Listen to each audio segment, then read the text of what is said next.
That, my friends, is why you always pull the drain plug before you turn a used motor over.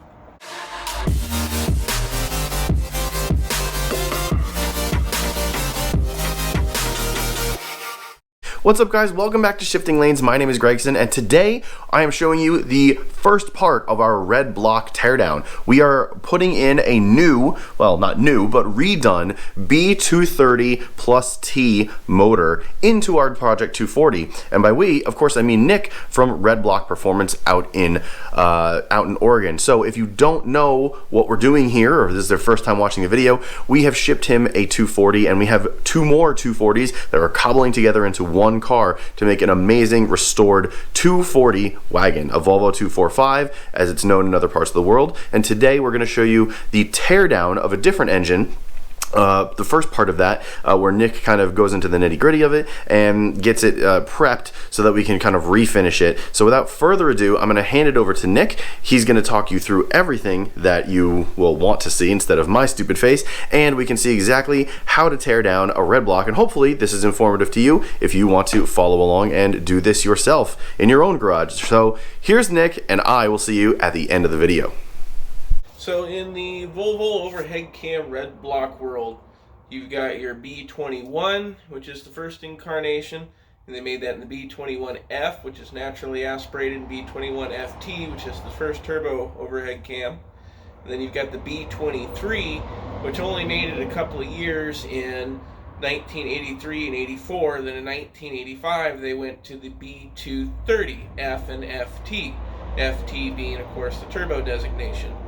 Now, the main differences between their turbo motors and their naturally aspirated motors: a naturally aspirated motor wouldn't have had, of course, your standard oil drain drilled into the block, and it would have had flat top pistons giving a higher compression. Turbo motors had a dish piston, your oil feeds, and your oil drain drilled into the block. Now, out of all those motors, 85 to 88, they had skinnier rods. The 85, 86, 87 was a mid-thrust. They were good for naturally aspirated purposes, but they weren't that great as a turbo configuration, or 2 plus T had a turbo too. But, in my personal opinion, I've done a lot of the B230 FTs. This is a B23 here. These are great motors. If you get the squirter block, which is kind of the best of the incarnation, it had the thicker rods, and of course the oil squirters, which shot oil up underneath the pistons, because they wound up developing piston slap, just kind of like. It kind of sounds like you're throwing a rod, but in reality it's just the pistons kind of going like this in the sleeve. This particular motor here is from an 88 740 that we're adapting over for a customer to go into his 240, which is a pretty straightforward application. That one over there is a fully bored out 2.5 liter B230 FT squirter block with all the goodies in it for another customer. And this right here is going to be our motor we're going to use for shifting lanes. If you are doing this in your own garage, you can do this pretty easily. You don't have to go to all the work of rebuilding and doing all the boring just to get yourself started. So we're going to show you how to take a naturally aspirated Volvo motor in your garage and plus T it and do it all safely and accordingly without breaking the bank. What we're going to do with this motor today is we're going to tear it down. This is fresh pulled from a junker, and we're going to tear it down. I'm going to show you quick strip process and what to look for. We're going to take the head off, the manifold, all the accessories. Everything's going to go to where it's just a short block.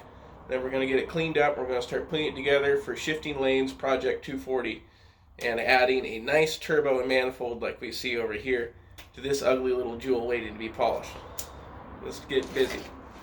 So we're going to start by getting this intake manifold loose and getting the fuel rail and such out of our way. Now, most of the stuff we're taking off this engine now, like the harness for example, we know we're not going to need the harness. If it's a good harness and the engine ran when you pulled it, then you should probably take it off and save it, because you never know who might need it to be able to reuse it, because where there's one individual working on a Volvo, there's always 10 more doing the same stuff. So you never know what someone might be able to use and what you could trade later for it. Get this old nasty rail out of there. There we go. This we won't be reusing. These for the most part are set up at 2.5 bar for fuel pressure, which we want to keep it a little bit higher, so we'll be using the modern fuel rail off of the naturally aspirated engine that's still in the Shifting Lanes car. We'll get this out of the way because that is garbage.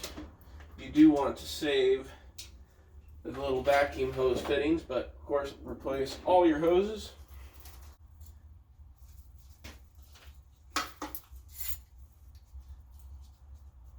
Depending on what car you're working on and what you're doing, for the most part, you know, if you're going for speed and performance, you don't care about air conditioning. This has got a big old school York style AC compressor on it. You do want to save. I like these power steering pumps with the reservoir on them.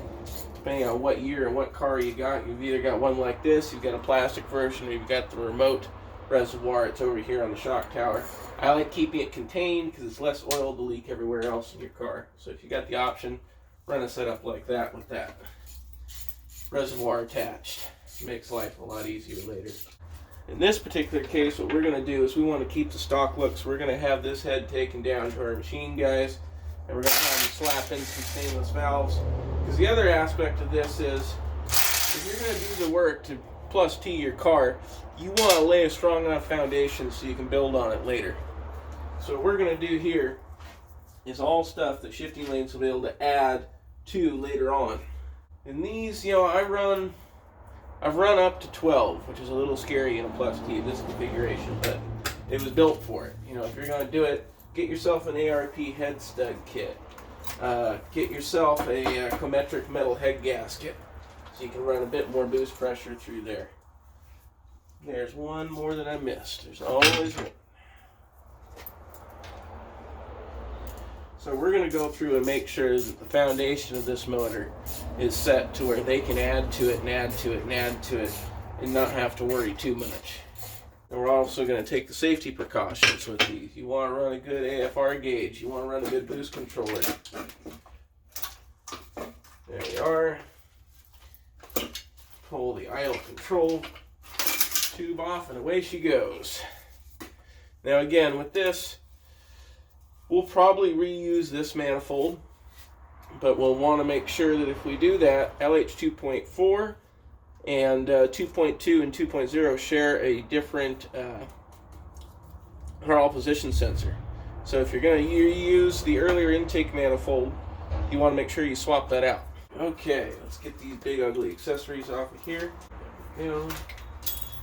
There's that out of our way. There we go. Unplug that, get this harness out of our way.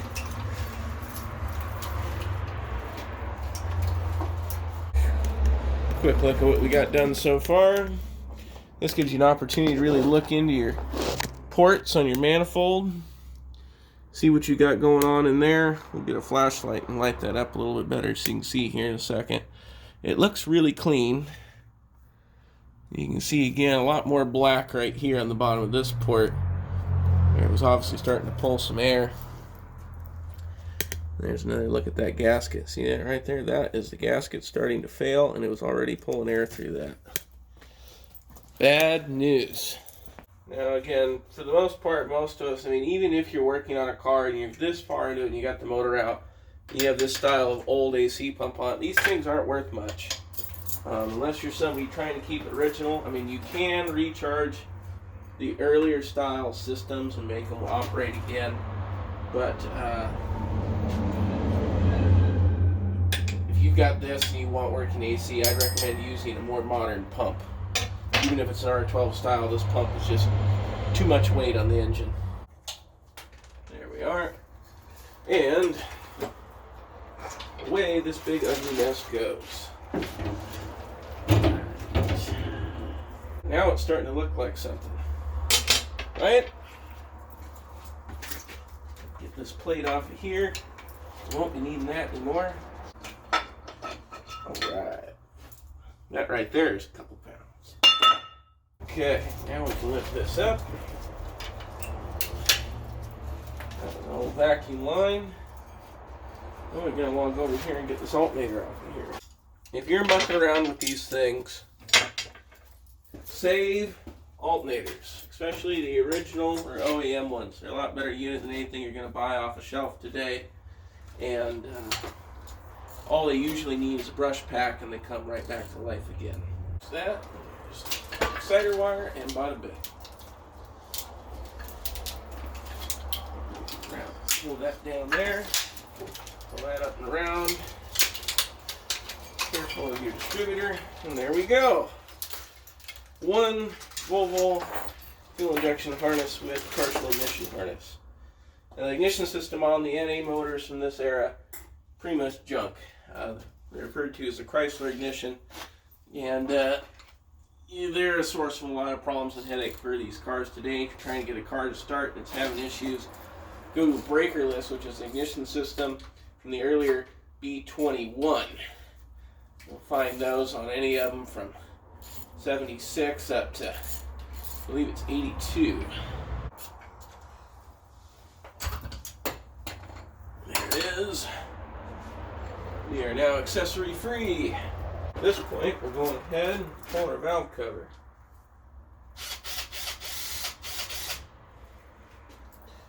Once I can get the hardware out of my 10mm here.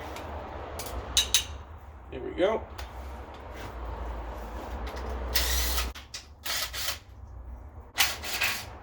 Piece of hardware. Other advice to any of you getting into this, if you're watching this video and about to embark on doing this for the first time by yourself, go find yourself a parts car. Got out the handy dandy headlamp here. Now we're going to take a look inside our cylinders and see what we got.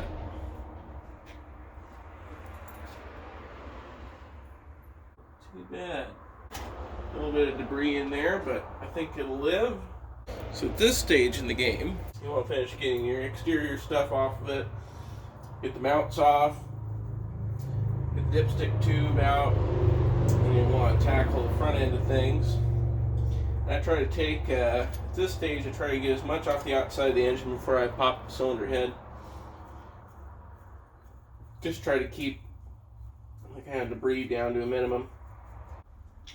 Again, these are good mounts.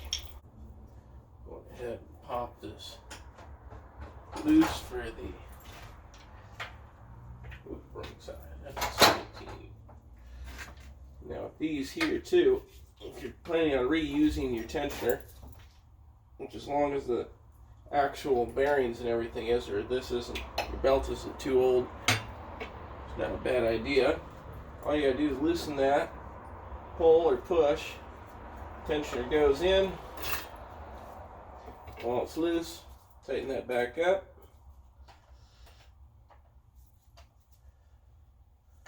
Bam. And you can get to your timing belt and get that out of your way. In case of these pulley gears, usually if you don't have an impact, you want to pop those loose before you take the belt off. In my case, I got an impact over here, so I don't have to worry about that too much. Bada bing. There we go. Now this had just recently gone through a timing belt service, so all this is pretty clean, and this belt is actually still pretty darn new, aside from some stains on it from being bounced around the shop a bit. So we'll save that stuff just in case. It's a good thing to have in your trunk if you're going down the road and you break a timing belt later. It's always good to have a decent-ish used one on hand. Oh, that didn't work very well. Now did it? Oh, it did. Alright, that's out of our way. Pull our lower gear off if we can. Sometimes they take a little bit more coaxing.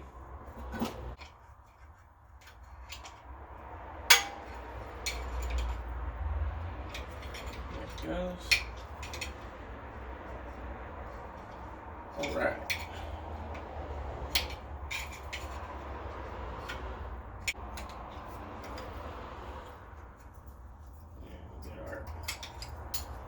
Plate back off there, and there we are. We've got our front accessories off.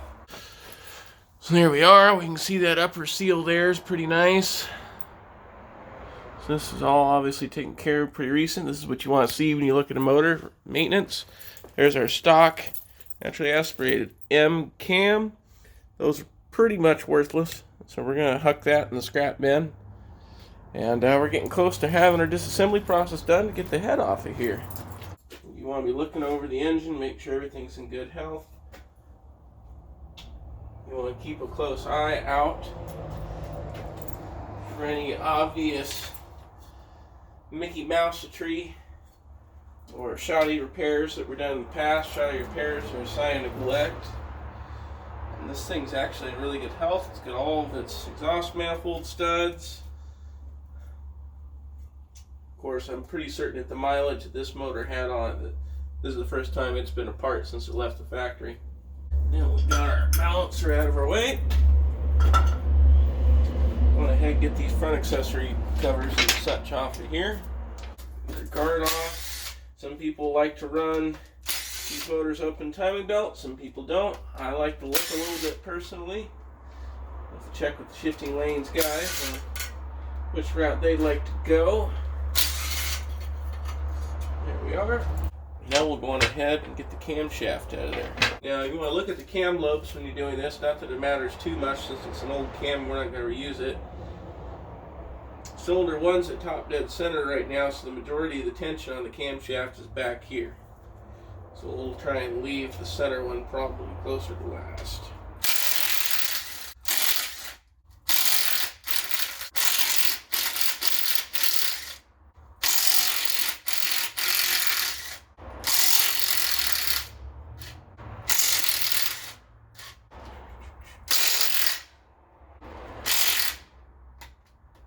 A little bit of time. Way to pop. There we go.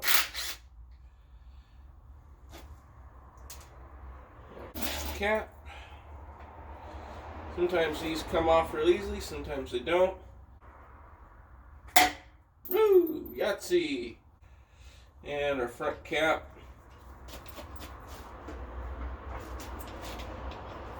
Go, and off comes the partial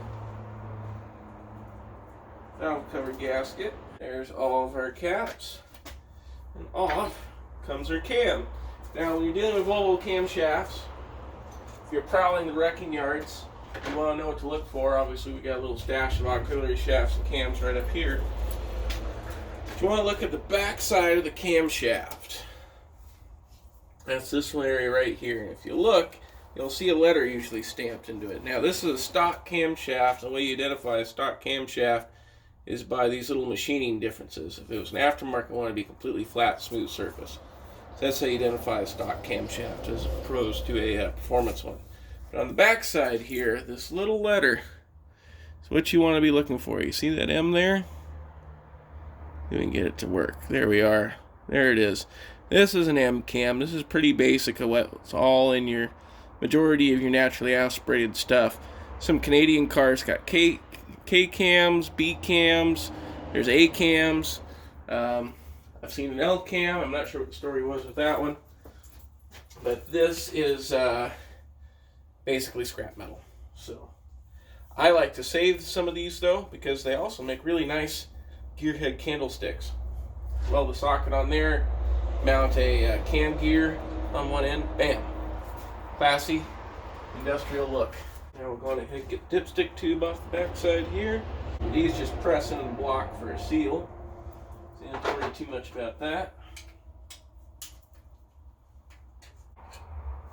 There we go. Give it a twist. Lift and separate. Bada bang. And we're going ahead and get the last of this little junk off of here, and then we'll get to pulling the cylinder head. Really seeing what we got. Now it's time to pull the head. For that, we are going to need a good 14 millimeter. Now this is a good test. I forget what the torque of these battery-powered guns are, but if you can bust these loose with a battery-powered impact, it's too loose. So let's find out. Oh, yeah, put up a bit of a fight. I'd say we're okay there. There it goes.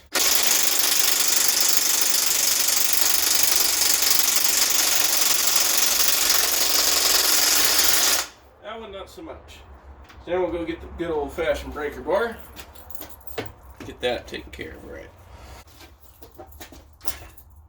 Boy,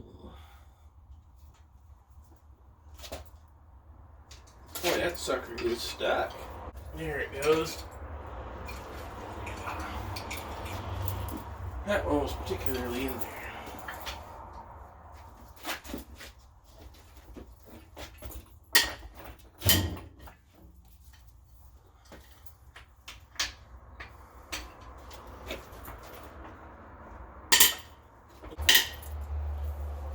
Alright, now you can cheat and use the impact to zip them out of there faster.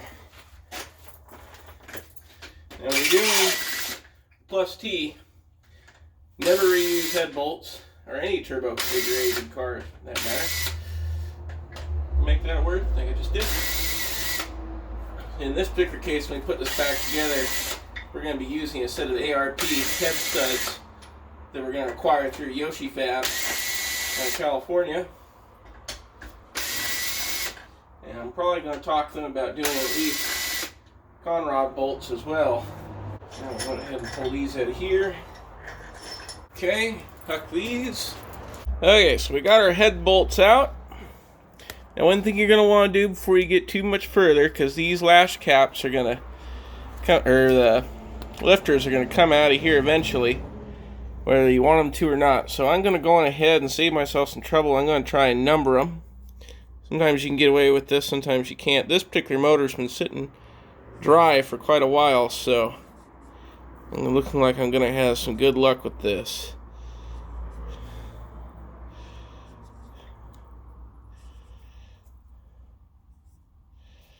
There we are. Whoop, I'll just add a 0 on top of there. Now we'll get a little close-up look at this engine. You can tell a little bit more about its life internally, how well it was cared for. So you can see a fair little bit of carbon built up in there. It's not too bad. It's about what you'd expect. Now we'll come around this side and take a look at our ports. There we go. We're going to get a good view in there. There it is. Port 1. Port 2. Not too shabby. A little debris in there. 3. 4. Not too bad. Now obviously this thing is actually probably not the grungiest one I've ever worked on. I've had some that were just soaked in oil. And if they're really soaked in oil, you might want to reconsider, because I've 9 times out of 10 when I've torn into those, I've found, you know, oil shortage issues and lots of wear, and you don't want to dink around with that too much. Now let's pop the cylinder head off of here, see what we got.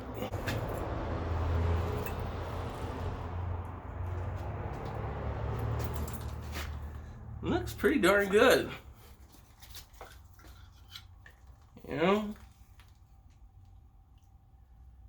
see a little bit of wetness on number 4, but other than that, and a little bit on number 1 too, but I think that's about what you want to see when you pull one of these heads off. These piston tops have a bunch of scaly, flaky stuff on there.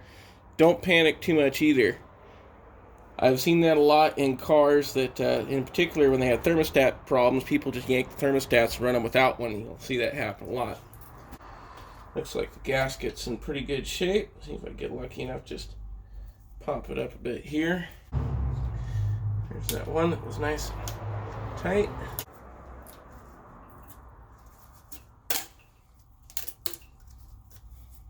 Not too bad. A little bit of debris on cylinder 1. Gasket looks like it was in pretty darn good health. And this is where we also get a chance to really look into our cylinders, see what we got going on in there. Not too bad. We can still see crosshatch honing. A little bit of a mark there. That's making me wonder what caused that. But overall, Not too bad. I've seen them look a lot worse and turn out just as good. Now we'll spin this thing over so we can see what number 1 and 4 look like. Oh yeah. That felt really nice. Nothing too major to report. The ridge at the top isn't very bad. A little bit of oil on the top of this one here. Overall, it looks good. Now I'll play in the top of the piston. Sometimes you can grab them, you can go like this, and they'll wiggle. You should see a little bit of wiggle, but these ones have no piston slap. These rock back and forth a millimeter or two. They've got piston slap. Probably not worth messing with without a rebuild. So far, so good. Now what I'm going to do is double check that I drain the oil out of this thing when I put it in storage. And then we're going to pull the oil pan, see what we got going on under there. That, my friends, is why you always pull the drain plug before you turn a used motor over. I definitely forgot to drain the oil out of that. But again, it looks pretty good. Still has some good viscosity there. So, it wasn't too bad. It's a little on the thin side. Doesn't smell like gasoline though, so I think we're going to be just fine. Now, another thing I'm noticing here is you're taking your motor apart. See all that gasket goop?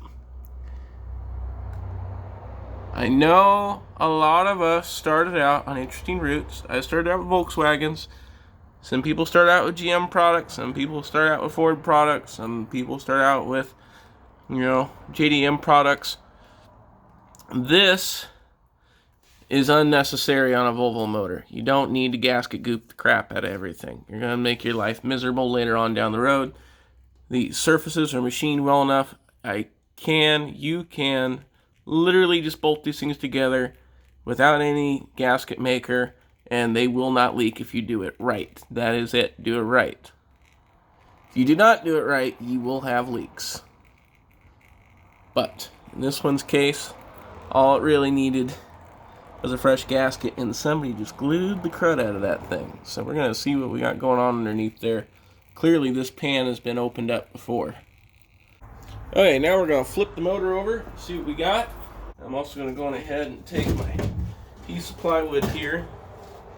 I'm going to put this down here, like so, just because the engine's obviously going to drip some. I'm trying to keep my floor clean. And over we go.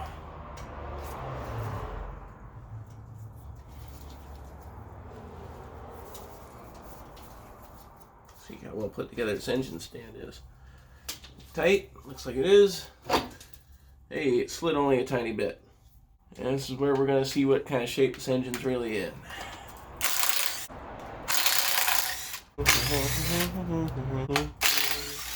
Now hopefully they didn't glue it on here too hard. Oh, they did. Alright. Off it comes. Now this pan with this big of a dent in the bottom of it, we're just going to huck this one. We get better ones for the shop. There's our insides. You always want to look at the underside of your oil pan when you first pull it out. Grab my handy dandy light here. And let's see, down in here, I don't see very much metallic. There's a little tiny bit. If you see a lot of metallic in there, you want to get rid of it. Stop process, either rebuild or find yourself another one. There's a little bit of junk up here. A little bit of grit. Not too bad. It's mostly carbon. I think we'll be alright. And now we'll take a close look at our engine. Pretty much what you'd expect to see in a Volvo Redblock at this age. Nothing out of the ordinary. There's not a lot of gunk on the oil screen. There's a little bit of debris there from when I pulled the pan off, but nothing stuck in the screen. You want to look in there and see how clean that is. There's a couple little things in there. A little piece of gasket goop. Whatever Nimrod glued this gasket on here. Overall, say we're in pretty good health. Now, ooh, that is nice. Now side by side play. There's a tiny bit there. You can see some oil well, but no back and forth. That is really nice and tight. That feels really good. It's solid. Not too much side by side play there. Crank turns really nice. I think we're going to be just fine. So there we are. Now at this stage, we'll begin the cleanup process. I'm going to take the oil pump off temporarily because you want to replace the seal that's right here. Seal that's right here. I highly recommend, if you're going to do this, just take the motor down to this stage, completely reseal the whole thing. You'll thank yourself later. If you're just trying to throw this together really fast for a gambler ride, well, you know, who even cares about turbo valves? But that is the basic teardown on one of these motors, what you want to look for. I will double check on these a little bit further, but overall, this looks like a very good candidate. Like I said, this only had about 151,000 miles on it. So this motor was going to be a solid go. We know that because the car actually come from the original owner prior. And we had done a full service on it before we turned it loose in the world. And the world sent it back to us a week later total. So, there we are. Don't see too much debris washed down.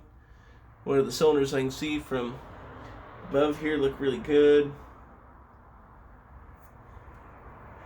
A lot of goop.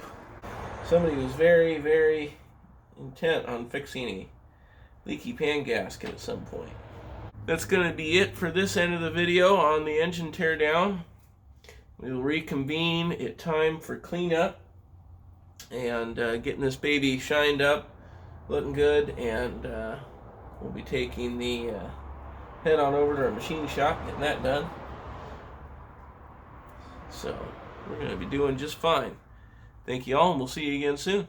So there you have it. That is part 1 of our Redblock teardown. I'm hoping to bring you 2 or 3 more videos on the actual engine build where we show how Nick kind of puts everything back together, also when he adds the turbo, and also the installation of the engine. Now in the next video, in the next couple of videos, we're going to show you the finished stripping process of the whole car, as well as the old engine's removal. So the car is basically going to paint this Tuesday, and it's basically just a shell at this point, and we're going to make it that magic blue that I mentioned in the last video. We are doing an homage to my personal V70R, making a magic blue with Atacama interior, and you'll also get to see the interior, which is getting finished. And if you follow us on Instagram, there have been some sneak peeks and exactly what the seats look like, and they look amazing. I can't wait to show you guys the video behind that one and how it all kind of came together. So go follow us on Instagram. It's at Shifting Lanes, and don't forget to follow us on Facebook or Twitter as well. And you can go also look at our stuff on Drive Tribe. All those links are in the description below. That'll do it for this video. Again, thanks so much for watching, and I will catch you next time. See ya!